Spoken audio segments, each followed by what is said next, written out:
আমরা তাহলে সবাই আজকে থেকে ডায়েরি নিয়ে আমরা আমাদের পজিটিভ থটগুলোকে রিফ্রেমিং করব এবং বিলিফ সিস্টেমটাকেও একটু একটু করে। বিলিফ সিস্টেম কেমন? যদি আমি মনে করি যে আমার এই ইনকম্পিটেন্সি ফিলিং আছে 100-এ 100, তাহলে কী হবে? আমি চ্যালেঞ্জ করলে এটা কমতে শুরু করবে। এভিডেন্স কী, কাউন্টার এভিডেন্স কী, তাই না? যে কী কী এভিডেন্স দিয়ে আমি বলতেছি আমি আসলে কিছু পারি না। এভিডেন্সগুলো যখন আমি পাবো তখন দেখা যাবে আমার এই পার্সেন্টেজ কমে আসবে। না, আমি তো অনেক জায়গায় পারি, কিছু কিছু জায়গায় আমি পারি না। কিছু কিছু জায়গায় না পারলে আমি স্কিল ডেভেলপ করব।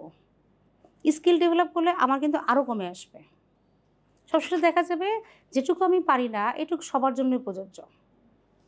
মানে লাইফে তো 100% হওয়া সম্ভব না। এই শেপিং করতে করতে আমি অসাধারণ হয়ে যাবো। এটা প্র্যাকটিস লাগবে, সবার লাগবে।